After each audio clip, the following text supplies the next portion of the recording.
Hi, this is Briskedor, the barbecue wizard, and you're listening to the Barbecue Central Show. Bye-bye! Continuing to produce incredibly mediocre content in an exceptionally professional way. You're listening and watching the Barbecue Central Show. Once again, here's your host, Greg Rempe.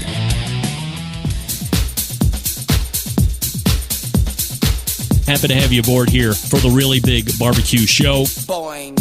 We cook because we have to, and we grill because we want to. Hit me. Fine, how's it going? You have a great show. I'm a big fan. Boing. So what seems to be the problem here? This man looks like he's dead and he's in the crackle. Charbono! It's all about the Charbono, dude! Succulent fish. What? He ate 2 feet for wiener. But listen, Lavernius, shut your face. I'm shaking like a dog shit peach seeds. We have top men working on it right now. Top men.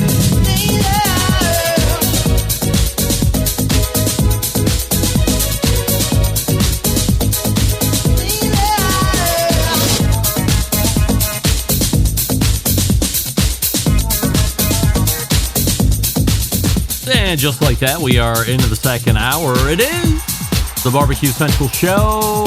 Wow. Boing. And tonight, the Barbecue Central Show is being brought to you by Primo Grills, the only ceramic cooker that's giving you the ability to do true two-zone fire cooking, only sold through dealers. PrimoGrill.com is the website. You can also follow them on Facebook or Instagram.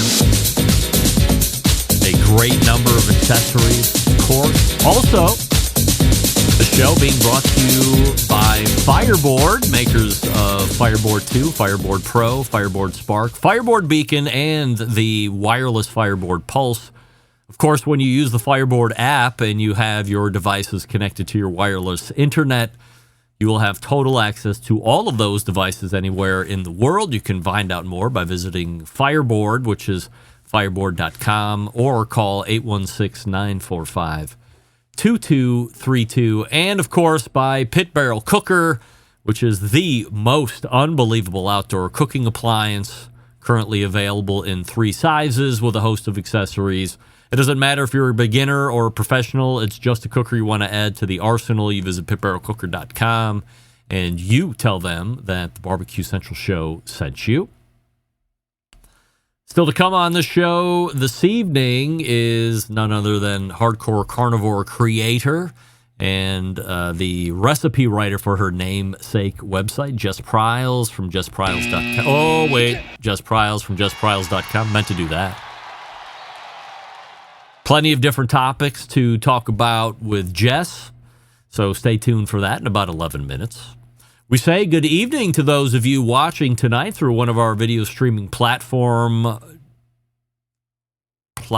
partners. We'll say that. Or just one of our video streaming platforms. You can go to facebook.com/BBQ Central Show to watch, or you can watch on YouTube, which is youtube.com/@BBQ Central Show. And we do not have a YouTube poll question of the week. Get that freak stuff out of here. We do not have a YouTube poll question of the week because our number one was the origin story of Wes Wright from cookoutnews.com. So next week, as we regain some normalcy as far as what you would typically hear on the show, which is also a 4th Tuesday of a month, so that means we have the embedded correspondents that'll be joining us next week, so looking forward to that. The traditional embedded correspondence segment. Remember last month, here's something shocking, and I had referenced it a couple different times here through the past couple weeks, but it hasn't even been a month yet where we have put in the class of Barbecue Central Show Guest Hall of Famers, 2025 version. We did that last month, and already within the ending of this first hour, we have gotten through Travis Clark and Emily Detweiler and Andy Husbands and Melissa Cookston, and finishing it off here in the first hour tonight with Wes Wright. So all 5 of the Barbecue Central Show Guest Hall of Famers have done their origin stories, and it has to be the least amount of time spent after we have put into class to run them through the origin stories. There have been plenty of years where we have gotten 3 out of the 5, 4 out of the 5, 2 out of the 5, and there just perhaps isn't that much interest from somebody that gets in to do an origin story, or their timing doesn't work out, or whatever the case may be. But in this instance, everybody widely available, everybody eagerly, widely available in order to get their origin stories down. In fact, as you would recall a couple weeks ago, we had nothing but origin stories for the whole show. We had an Andy Husbands in hour number 1, and we had an Emily Detweiler in hour number 2, taking up both sides of the show in a 2-hour show. So this has been especially meaningful to me as somebody whose brainchild this was, the Guest Hall of Fame, which means nothing, but to then do these origin stories, which give you a much deeper dive into the whole person that is getting into the Guest Hall of Fame, not just their live fire side, but the personal side, the previous business side, the what were you like as a kid side, all that fun stuff that nobody ever really talks about or shines a light on, but important to me. So I can only imagine that for a portion of you, it's important to you as well, and so that's why we do it. So hopefully you've enjoyed that run of what has been 5 Barbecue Central Show Guest Hall of Famers in less than a month. Spectacular. So no YouTube poll question of the week here. However, because hour number 1 of the show will be out tomorrow, hour number 2 of the show will be out on Thursday. We do have a Best Moments of the Barbecue Central Show in 10 minutes or less coming up this Friday. And believe it or not, it is episode 405, well on our way to 500. Good job for you, John. And we're taking you back to May 14th of 2013 and continuing the 5 weeks of Guest Hall of Famers in the Best Moments show. This Friday, you will hear from the aforementioned Andy Husbands. I do not believe that this was his first time on the show. However, that was 12 years ago. So there's a very good chance that perhaps that is the very first time. Obviously, I haven't done a little pre-listening to this because that's probably mentioned right off the rip if it is. But I feel like I might have known Andy even longer than since 2013. Maybe 2010, 2011, perhaps. But 2013 seems like it would have been a second or third time on the show at that point. But I will go back and listen to that. I ask that you do the same. Remember, you can subscribe to the show by visiting the bbqcentralshow.com/subscribe. And if you would like to hear the podcast archives of the show, then you would subscribe to the same subscription. Subscribe to the same subscription. Well, let's make it redundant. Go to the same website and just subscribe up. You do need to subscribe to the show podcast feed in order to get show replays, hour number 1, hour number 2, Wednesday, Thursday, respectively. You also need to be subscribed to the show podcast feed in order to get the best moments of the Barbecue Central show in 10 minutes or less every Friday. By the way, I thought I would be getting a lot of comments on this, but over the last handful of weeks, I have utilized artificial intelligence to my advantage, where I have produced a ton of new podcast artwork, which you will see 2 new ones coming up.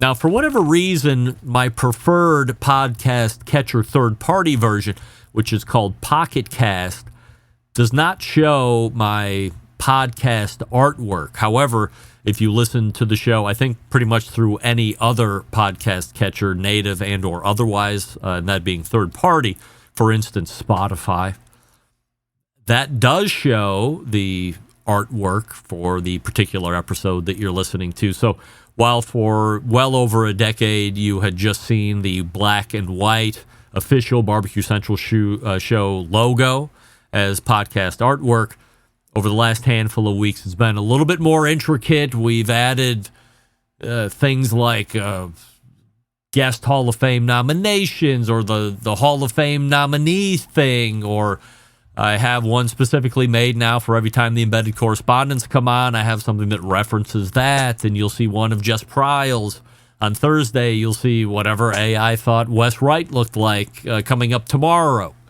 So while I am not a AI expert by any stretch of the imagination, I certainly know how to put it through its paces to make my life a little bit easier on some writing things and some question things, but also from an artwork standpoint to keep it fresh and exciting. I want to talk about black coffee, and I don't have time to talk about black coffee because we're going to be running out of time. But just know that's sitting in the queue for when I need to fill 3 or 4 minutes. Also, Terry from Kentucky wrote in a couple weeks ago, and I haven't gotten to his take yet. But I am 15 seconds outside of a sponsor read and then a conversation with Jess Pryles. So just know that eventually we will get to Terry, potentially, or should I say Terry? And at some point we will talk about drinking black coffee, but it's not going to be tonight. It's in the queue. It's there. It's been there for months. Maybe a year, now that I think about it. Anyway, before we get to Jess Pryles, who is in the green room, I'm talking to you about Big Papa Smokers. Whether you're chasing a grand championship or aiming to impress your next backyard cookout, Big Papa Smokers has the rub that delivers results. Trusted by competition pros and weekend grillers alike. Their award-winning lineup like Sweet Money, Competition Brisket and Steak, Cash Cow, Cattle Prod brings bold, proven flavors to every cut.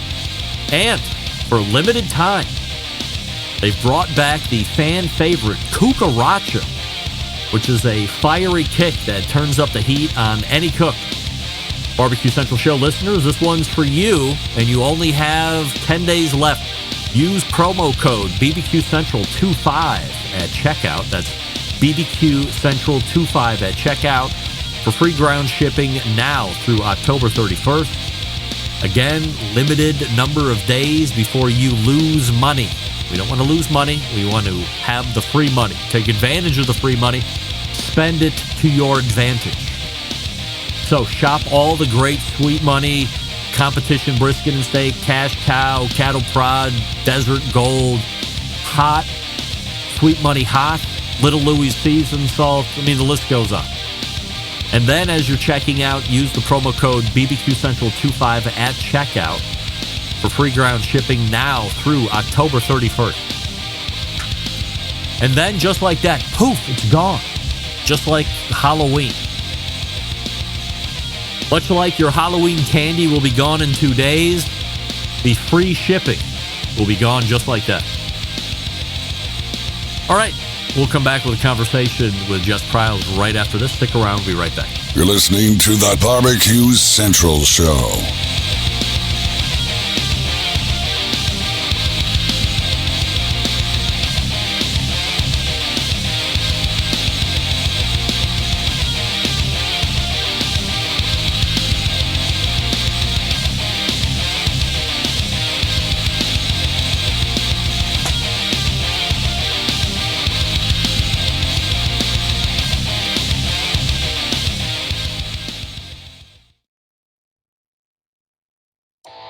Howard Stern, Jim Rome, Dan Patrick, and Greg Rempe. The Mountain Rushmore of talk show entertainment. Now, let's get back to the Barbecue Central Show.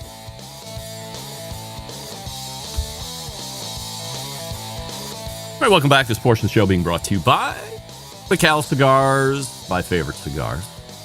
MICALLEF, McAllis Cigars, now with the green line. So, as I had mentioned earlier in the show, for all of you that were requesting samples of the green line, they finally landed on Friday, and they will be going out this week.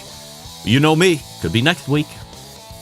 But I'm really going to shoot for this week. McAllisCigars.com. All right, joining me now is our quarterly pal, hardcore carnivore creator, Jess Pryles. Hey, Jess. Hey, shouldn't I be your quarterly mate? I mean, I don't know, like if I'm. I feel Feels weird. like a real missed opportunity. I feel weird throwing in what would be Australian slang. I feel like that's trying too hard. Like, will you like me better? But I feel like I've taught you. Well, remember the first time, like over the years? 14 years ago or however long it's been, like the first time you were ever on the show, we let off, I was like, "G'day, Jess," and you were like, I'm sure you were like, "Oh, what a dick." But you struggled through it, and it would end up being a great interview. Yeah. And here we are, all these decades choking later. down dry chicken. Yeah, it's I'm fine. let's not do that. So, and now you're like prime rib, Greg. Look forward to it every time. I appreciate that, but I'm not going to pander to the lowest common denominator. If you want to go on other barbecue podcasts where they start with their Australian nonsense, then you go there. Which, by the way, happens to be a great lead-in to my first question. Was it the greatest idea ever by a podcast, or was it the worst idea ever by a podcast? Namely, the underseasoned blokes, if you will, doing their top 150 most influential barbecue people across the globe. You were number 16, by the way. I was number 17 plus whatever you get to 143 is after 17, which is at least over 100.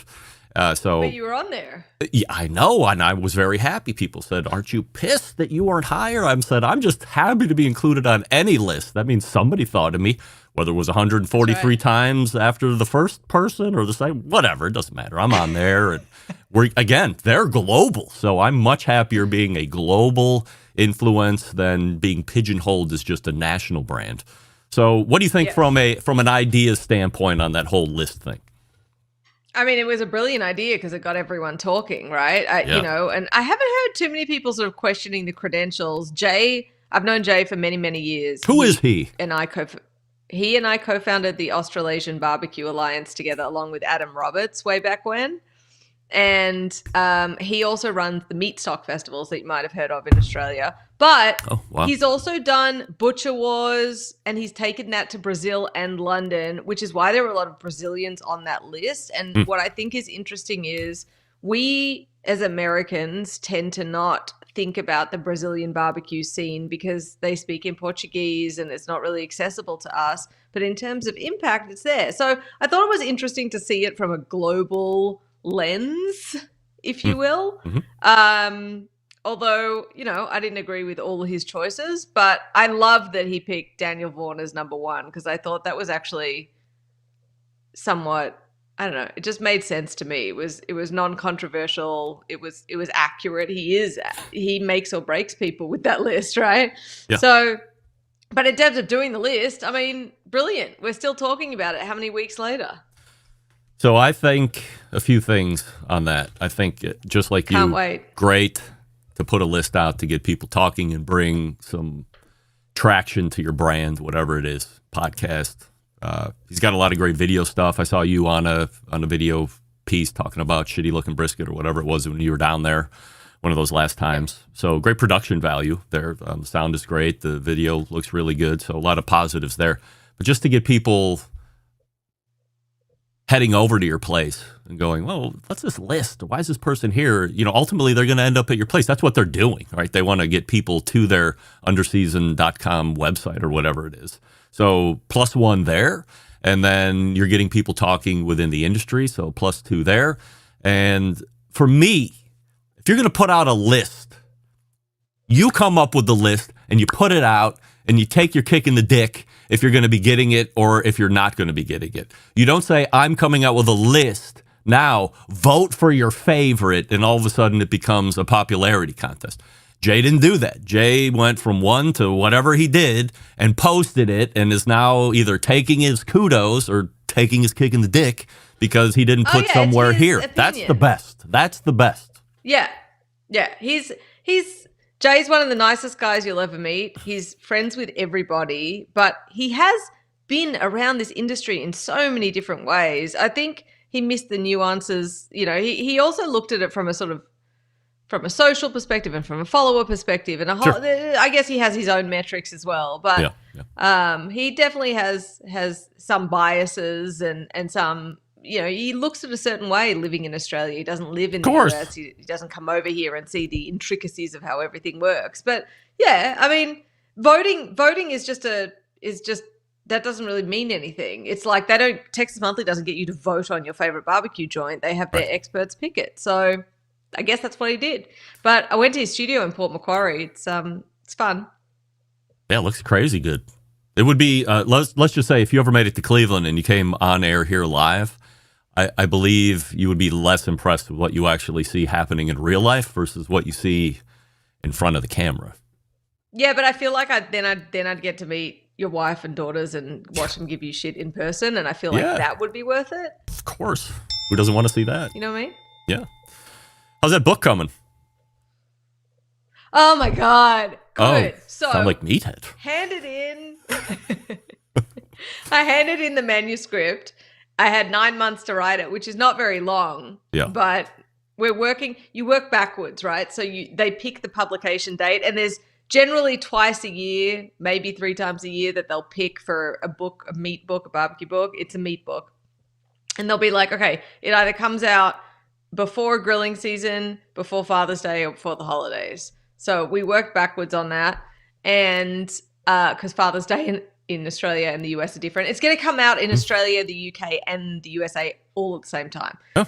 So, anywho, had 9 months, got it done. I was like, yay, handing it over, finally. And it consumed my life. Like, I went hard in the beginning with the recipes and then had a bunch of travel. And then I blocked off all of August to finish the, pardon my pun, meat of the front of the book. Mm-hmm. Got it done, handed it in. It was like, yay. And now all I have to do is the photo shoot, which we're doing here in Texas in a couple of weeks. But then I guess I had maybe trauma erased the editing process from my head. And so my life right now is getting just documents flying back and forth from the editor going, will you accept these changes?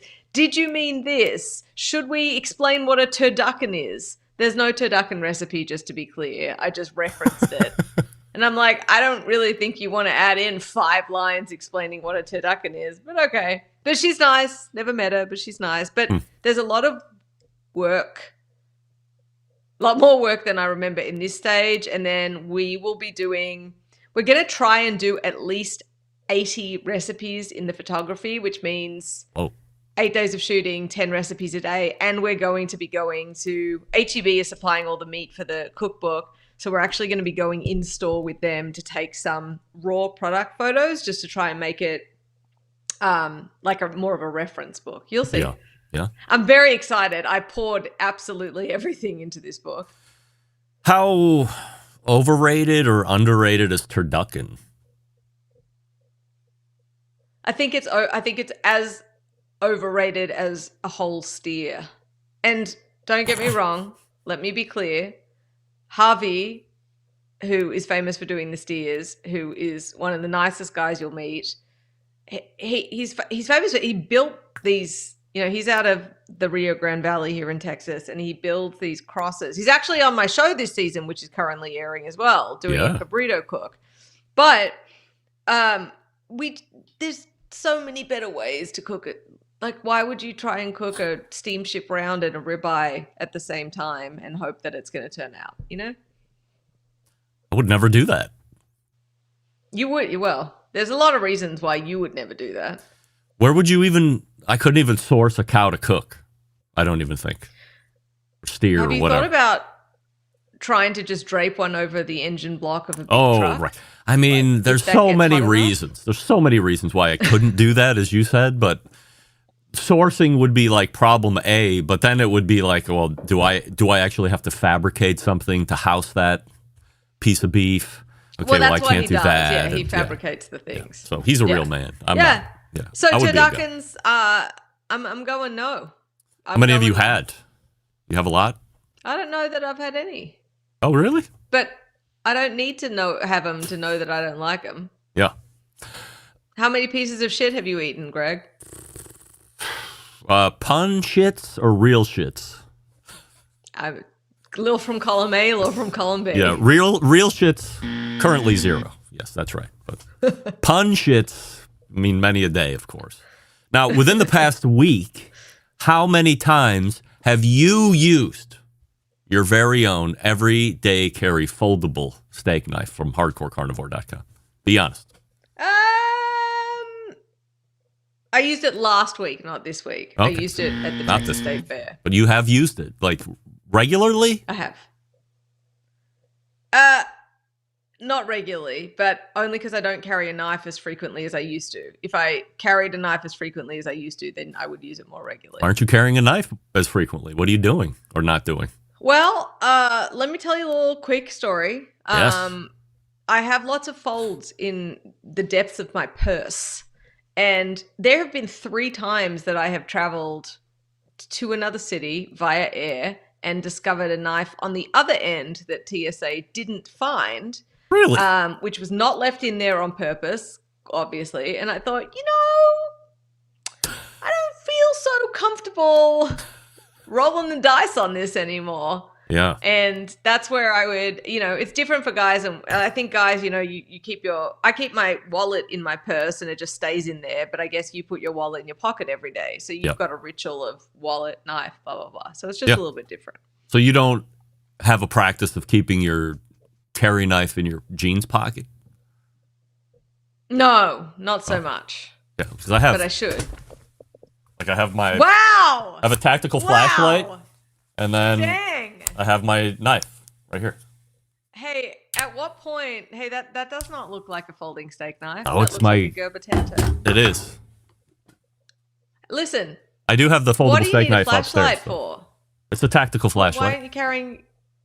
But okay, what battle are you going into? Well, if I was being approached on the street by somebody that was unsavory, I can blind them with my tactical flashlight, and then I can stab them in the neck with my other knife while they're disoriented. Or Run. Hear me out. You could just carry mace or pepper spray and not be lethal, and just have one movement. Yeah, or I can blind them and just run, which is really what would happen. I'm not confronting anybody. Yeah. I would be out of there in a second. I don't know how. Very fast. Listen, you don't have the longest legs. That's not a great plan. I'm 6'1", and I'm don't? very fast. Like Jerry Seinfeld. Are you? Very fast. Yes. Okay. And I can run at distance, at speed. So I'm good. I stand corrected. If I get one step betwixt us, you're not catching me. Especially in life or death. Okay. I'm very fast. I stand corrected. I apologize. So I'm going to be asking this question next week to the embedded correspondence, which has become the question of the last 4 or 5 months, which is, have I used the everyday carry steak knife, which has been a no. It was a no initially when I had one, and then it got, as I told you before, it was confiscated because unlike the TSA, evidently at airports, the security at a Goose concert here in Cleveland is much more stringent. And I beeped, and the guy pulled it out of my pocket, and he's like, well, I'm keeping this. And but I didn't tell all the guys that it was taken. So when I was asking that question, and I kept telling everybody, just say no next month, one of those dopes kept saying, yeah, you did use it this month, just to be a dick. But I couldn't have because I didn't have it.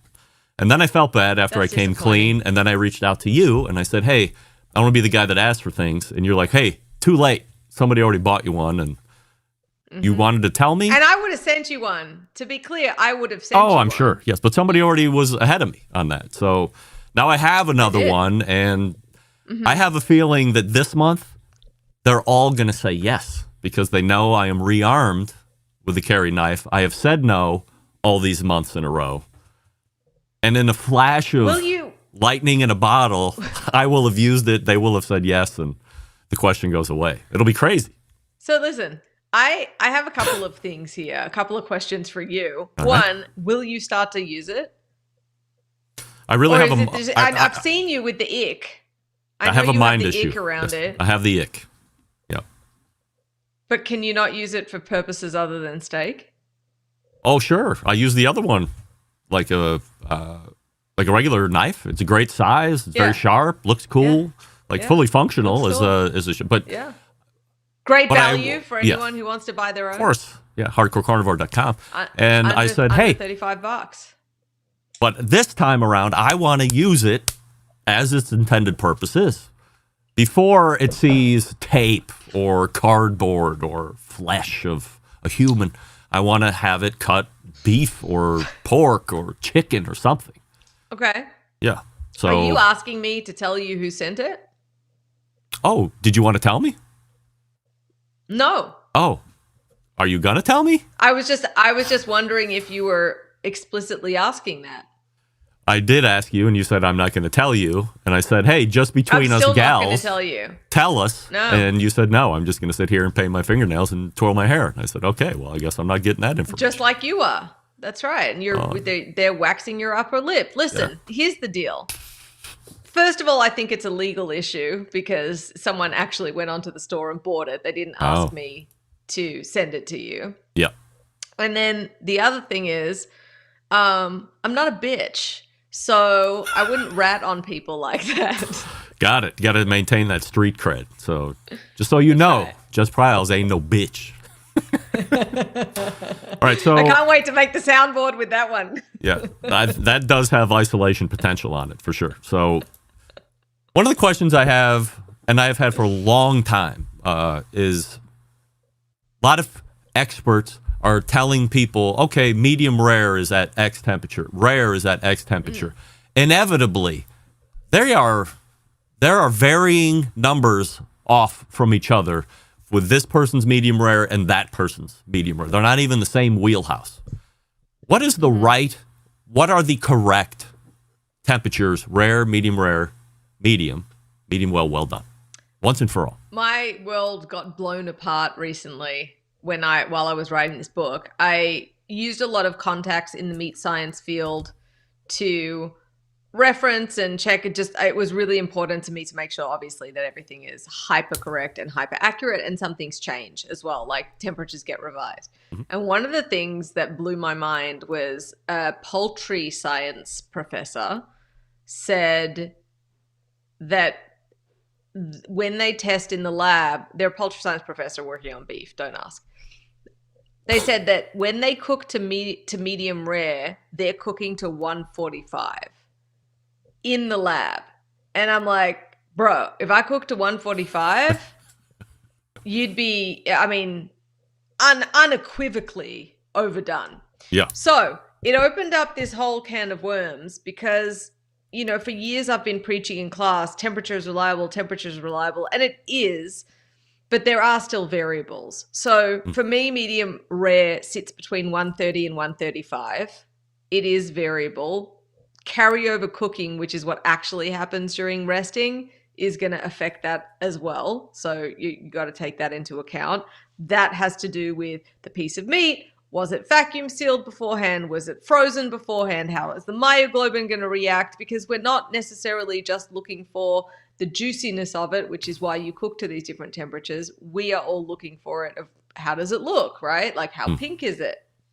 And I'm sure there are a lot of you out there who have cooked a steak and thought, damn it, overcooked it. And then you look at it 2 or 3 minutes later and it's like, hang on, maybe I didn't overcook it because it starts to bloom.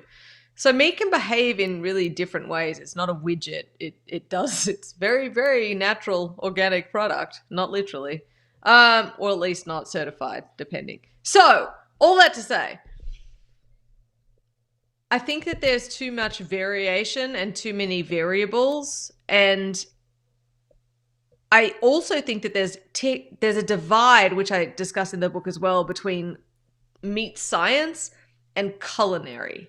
So some stuff jumps what we know from a science lab when you're actually looking at quality and safety and things like that, and just becomes opinion. Like things like, putting tallow on your brisket.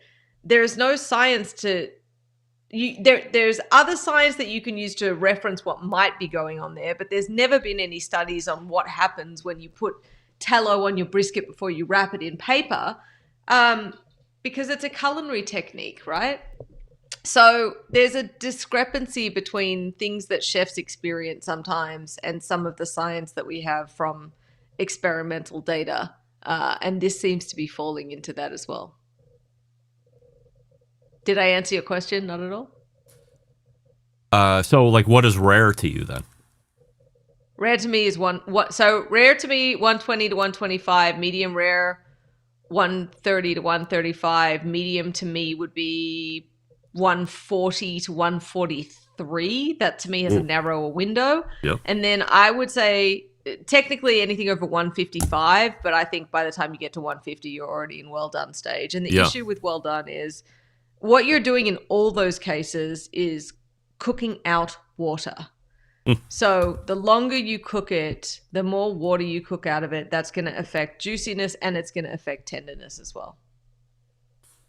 So would you say that people who claim that they can make somebody a really juicy, well-done steak are more fictitious in their statement, or is that possible?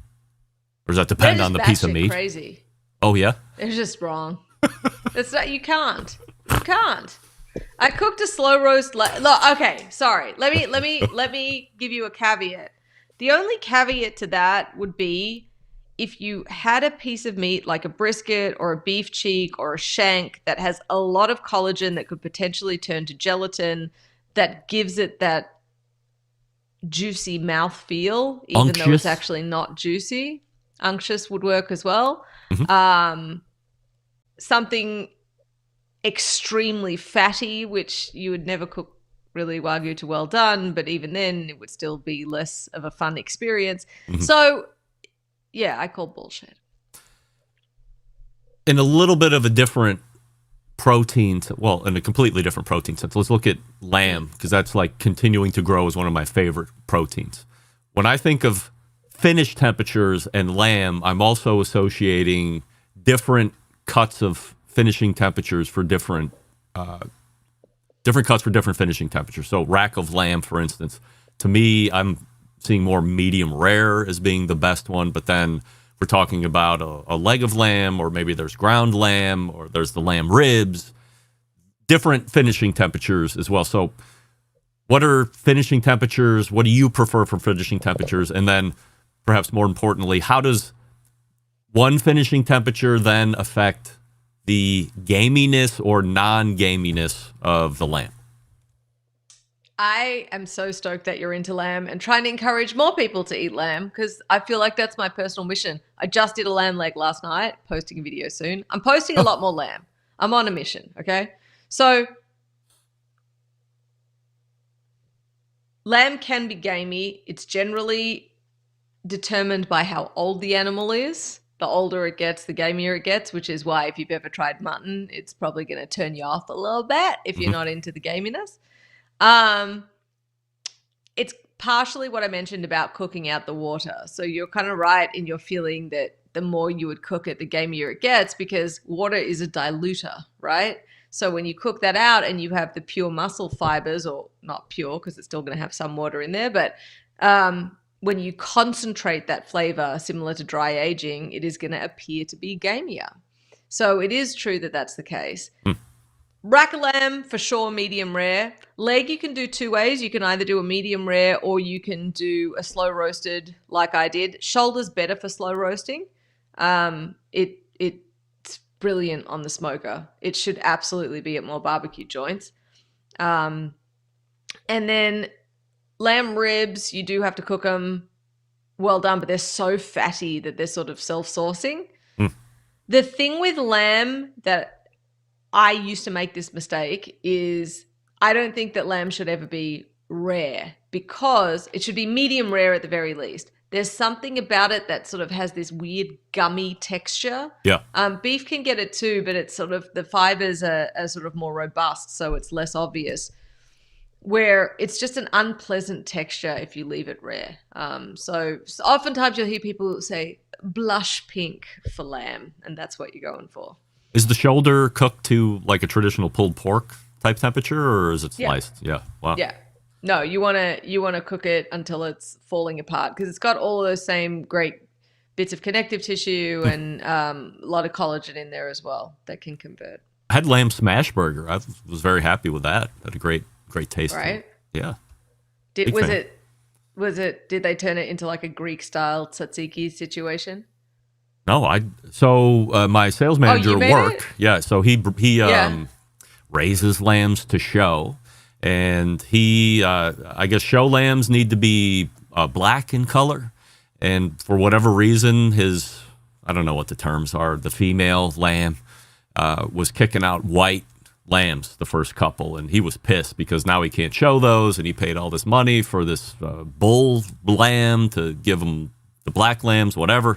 I said, well, what are you going to do with that white lamb? You and Ram. Yeah, and I'm like, what are you going to do with this lamb then, now that you can't show? Like, holy shit, you got two. He's like, well, adorable lamb. He's like, well, I guess we'll just raise it and kill it. And I'm like, can I have one?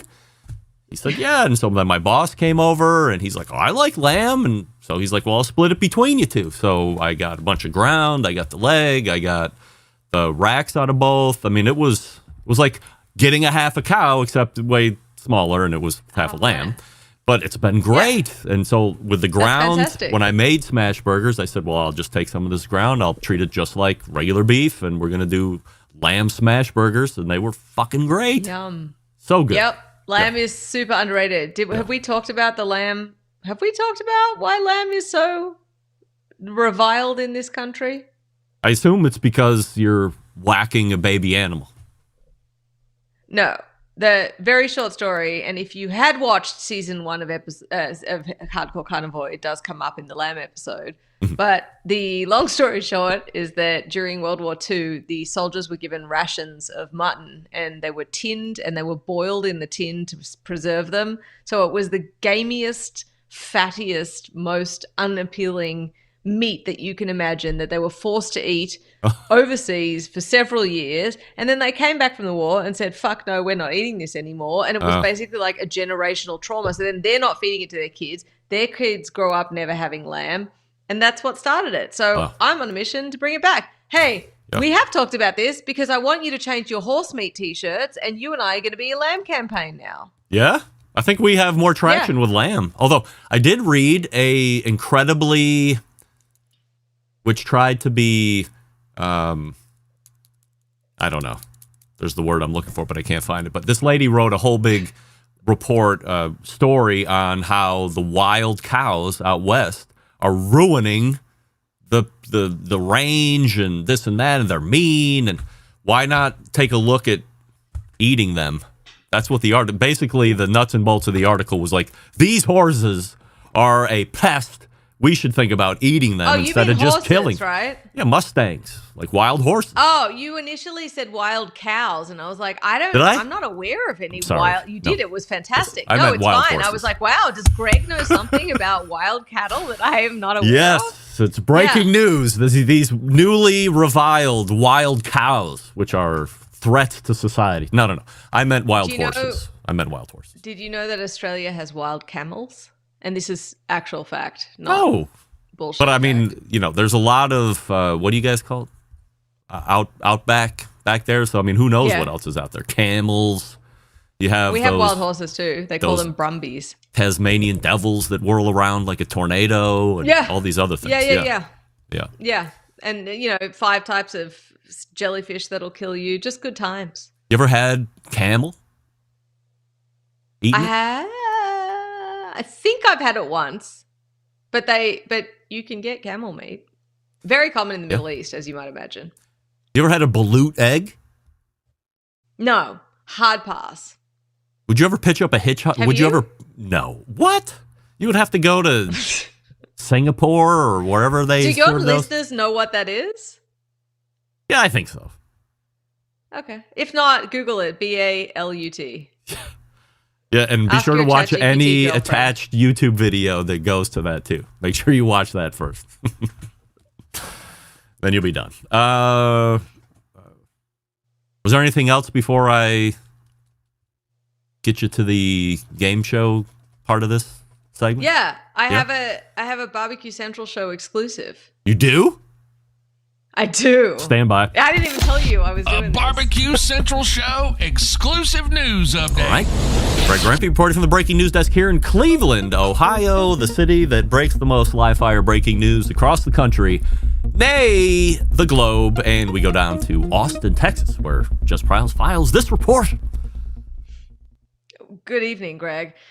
Sources say that sausage lovers are going to be excited in 2 weeks as Hardcore Carnivore is set to release their newest addition to the line. It is limited edition and, as per the rest of the line, only available at H-E-B grocery stores through Texas. But beginning the week of October 27th, fans can now find the bacon cheeseburger flavor available for all of their holiday needs. Wow. Bacon cheeseburger sausage. So is there meat in the sausage? Is there beef in the sausage? Is it beef sausage? It's vegan. Yeah? Wow. There's beef and pork and bacon and cheese. What kind of cheese? American? America. Really? Yeah, that's the best kind of cheese. I know. And that's what burgers have on them. You should actually taste, it's a sausage, so it's going to taste like a sausage. But it's not just that we went, oh, just put cheese and bacon. Like, it'll taste burger-like. There's other ingredients in there. Texturally, you mean? No, flavor-wise. Yeah. Yeah. Can I? Yes, if you dig deep enough, there's a full ketchup packet just buried right in the middle of the casing. Yes, when you bite into it. Can I prepare the sausage, toast some hamburger buns, split it, put it on, eat it kind of like a hamburger just to fulfill a whole experience I'm having in my head right now? Yes, but I would also add your usual condiment to the outside. Shredded lettuce, just to get the full tomato. Well, that's not a condiment, is it? Yeah. It's more of a topping, condiment, more of a whatever. topping. Well, to me, a condiment has to be some kind of, like, relish is a condiment and then all the way through the gamut of sauce. So a mustard, a ketchup, a mayo. A garlic aioli. A garlic aioli. Absolutely. Is that the worst? Is that the worst word? Aioli? Do we hate the aioli? We do. Okay. Good. We're not here for it. I really hate it. Mutually. Maybe a horseradish creme. I think I might hate that worse than aioli all of a sudden. Horseradish creme. All right, so limited time, which means you can only get it through X time or until it sells out or whatever. Like if it's a commercial success, it's going to be through January. If it's a commercial success, no. So what we're doing is appearance? we have four other. Sorry, yes, we have four other flavors in the line: jalapeno cheddar, butter garlic, brisket, and why can't I remember the last one? Oh, prime rib. So they're our core flavors, and then we're going to have a fifth flavor that rotates out every kind of like four or 5 months now. So this is the first of that. What kind of chunk of business is this for the hardcore carnivore empire? It's a fun side project. Yeah. Mm-hmm. I like doing it. It's I don't know anybody that has anybody that's in your world. I don't know anybody that has this sausage line. I find it fascinating, to be honest, and that you've also partnered with really what would be akin to here where I live, a Giant Eagle, probably a Publix down in whatever the South looks like, and then H-E-B. I've been to Texas many times, and I see H-E-B all over the goddamn where. So that's quite a successful side project that you've been able to do. About Plus 400 stores. Technically in barbecue terms, like this is a long-term partnership that you've done with them a couple of years now, right? Yeah, it's been out for 2.5 years, and it's getting more traction, which is fun. But I don't know, for me personally, just given my meat science background, it's fun to delve into that side of things as well. So I don't know, I enjoy it. I feel like they should be making more products with you. Like you've proven the sausage. Like sausage is tough to go in and sell and be successful. Like isn't there low hanging fruit that you guys could pick off now in some type of collab? Yeah, the problem with any branded beef, I don't know if a lot of people realize this as well, is that you're either going to be like farmer's market level if you're really involved in it, or if you think about something like the 4-6's beef, if you watched Yellowstone and you're a fan of that, that's the very famous horse ranch. It's not horse meat that they're selling, but it's a famous horse ranch in Texas that does some beef. Taylor Sheridan bought it and then started, like with everything else, selling it, and it turns out that it's just a Cargill project. So it's just they pick a standard for what they want included. So the beef at 4-6's beef is not actually from the 4-6's ranch, is what I'm saying. So if we got to that level, like I don't know what I would want to spec. I don't think I'd want it to be super high end because I like making things accessible and fun. But I don't know. I'm happy with sausage right now. Hey Jess, you want to play a game? Yes. Well, let's do it then. It's the game show sweeping the nation. It's called Betwixt the Two, which we'll explain here in just 1 second. But before we do that, we must meet our contestant and see what she's all about. Jess, please introduce yourself. Hi, everybody. My name's Jess Pryles. I'm the founder of Hardcore Carnivore, a line of seasonings and barbecue accessories here in Austin, Texas. I have better taste in music than Greg does. Widely considered to be the truth, but it's my game. So, here's what's going to happen on today's show. We're going to play Betwixt the Two, and that means, of course, I will be picking a artist. I will then be picking 2 songs from that artist. I will ask Jess Pryles, betwixt the two, which is the better song. She will guess. She will either be right or wrong. That's how the game works. Pretty simple. All right, Jess, betwixt the two, which is the better Van Halen song? Jamie's Crying or Running with the Devil? Jamie's Crying or Running with the Devil? I think I know what you want me to say. No. I'm going to have to say Running with the Devil. Right. Final answer? Lock it in. Lock it in. Betwixt the two, which is the better Van Halen song? Jamie's Crying or Running with the Devil? And Jess Pryles has guessed Running with the Devil. Yes. Absolutely correct. Yes. Back, or as we would say, off the schneid here, gets Running with the Devil. But wait, there's more! There's more, if you can believe it. So we've already met Jess Pryles, of course, so we'll get right into it. Jess, betwixt the two, which is the better Van Halen song?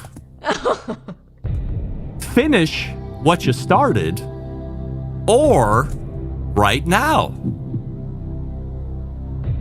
I'm not that much of a Van Halen fan, Greg. Like, you're going real deep here, bro. No, these are huge songs. I grew up in Australia. Van Halen wasn't as big there. Do you want me to ask you about some random Australian rock bands that you've never heard of? I have heard of every Australian rock band. Quit stalling. I know you've heard of Midnight Oil.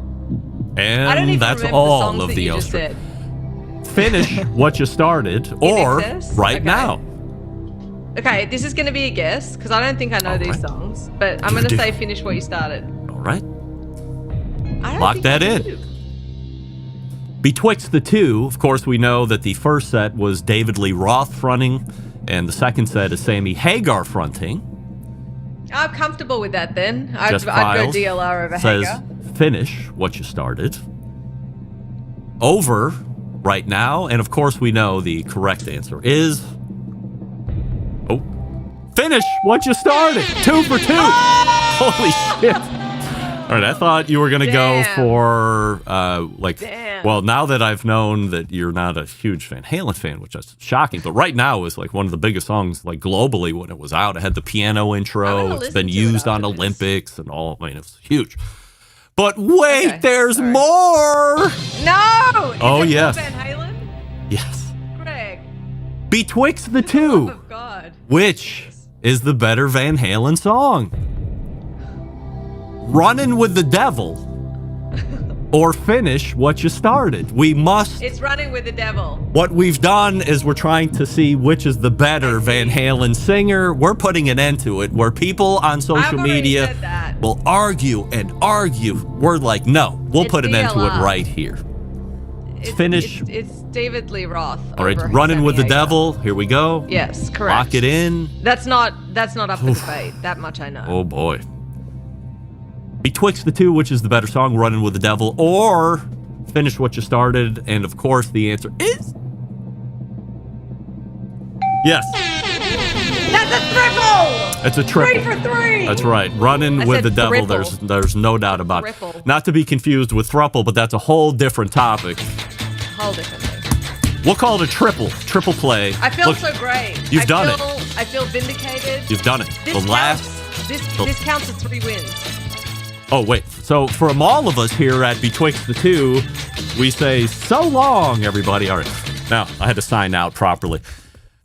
Thank you. So that's 3 in a row, and you are out on a high note because this is the last quarterly appearance of 2025. So you will have mucho pressure to keep that win streak going when we see you in, what is it, January of 2026. Yeah, and let me just Huge quickly say, yeah, I want to go back into sort of Alice in Chains. Like Alice in Chains would be a great one, frankly. Yes, we're going to do that in 2026. Let's head back into sort of Pantera, Metallica. I'll even accept some Bon Jovi again. You've been in a Van Halen place, and I'm deeply uncomfortable. But maybe we even do soundtracks. What's the best song on the singles soundtrack? You know what I'm saying? State of Love and Trust. Next question. Right. I'm right, right? Yes. I'm right. Thank you. Like Van Halen, so that's the only time I think I've ever done Van Halen, number one.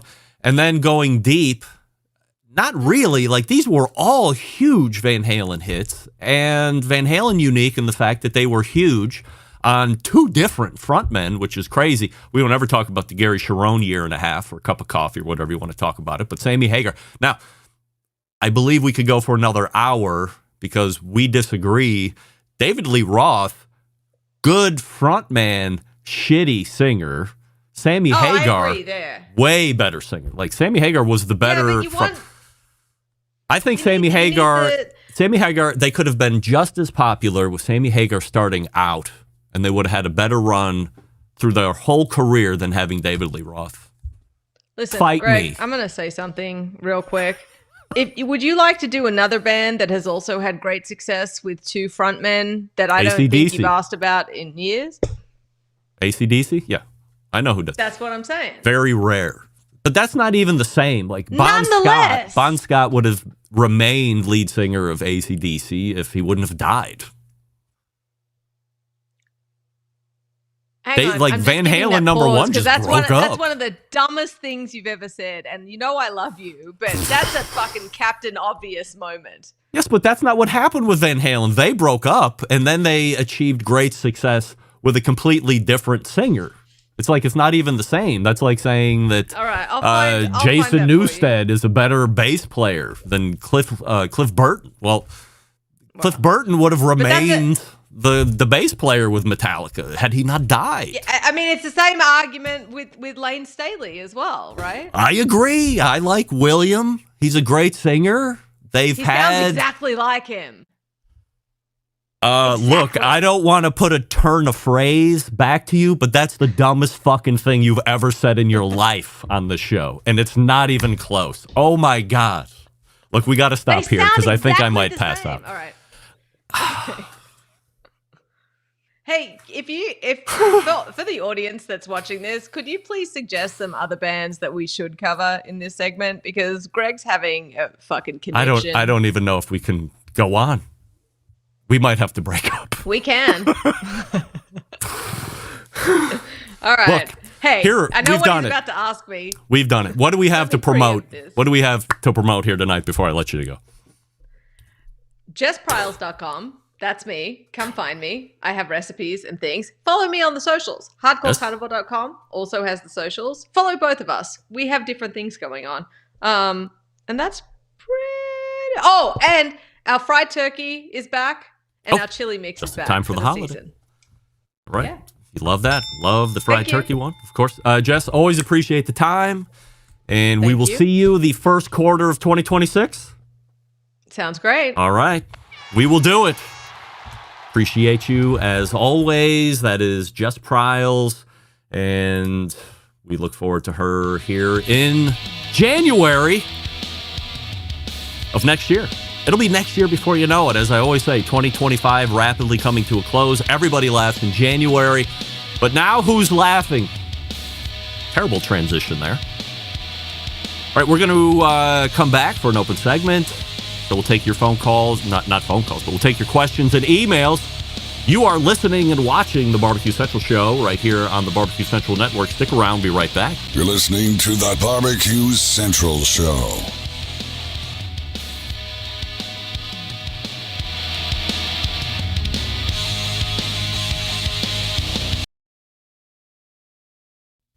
Let's get back to a guy who has more experience giving you his opinion. than he actually has cooking. Once again, here's your host, Greg Rempe. Hey, we thank Jess Pryles for joining us last segment, extended segment, dare I say, the balance of the second hour. JessPryles.com is the website, and for recipes, if you want merch and gear, the foldable steak knife, hardcorecarnivore.com. And by the way, I'm right. Like, don't come at me sideways on any Alice in Chains thing. We're never going to compare Lane Staley and William Duvall. Is William Duvall a accomplished and good singer? Yes. Are we going to start throwing out sounds the same as Lane Staley? Never. Never, ever, ever, never. And I'm right on this, and there's really no other argument. Feel free to jump in on the chat. All right, well, it looks like we have made it all the way till the end here, folks, which is something I appreciate. So let's go ahead and make way for a show next Tuesday. Why not? First of all, tomorrow, October 22nd, we say happy birthday to my wife, Becky Rempe. Look at you. You've done it again. So, if you follow my wife on social media, make sure that you reach out and wish her a happy birthday on October 22nd. I want to say August, but it's not August. October 22nd. All day long tomorrow, Becky's birthday. Yeah, happy birthday. All the way back in the first hour, we thank Wes Wright for the origin story he provided. And in the second hour, Jess Pryles, JessPryles.com, HardcoreCarnivore.com. Big show planned for you next week. We are back in the traditional embedded correspondence segment. We got a bunch of stuff to work through, a lot of 100% assurity questions. And some great guests in the first hour. I will recap a quick trip down to Sarasota, Florida as well. So look forward to that. So how do I always leave? September 11th, 2001. I will never forget. And until next Tuesday at 9 p.m. Eastern, this is your program host and proud U.S. American Greg Rempe saying, Shalom! Shalom!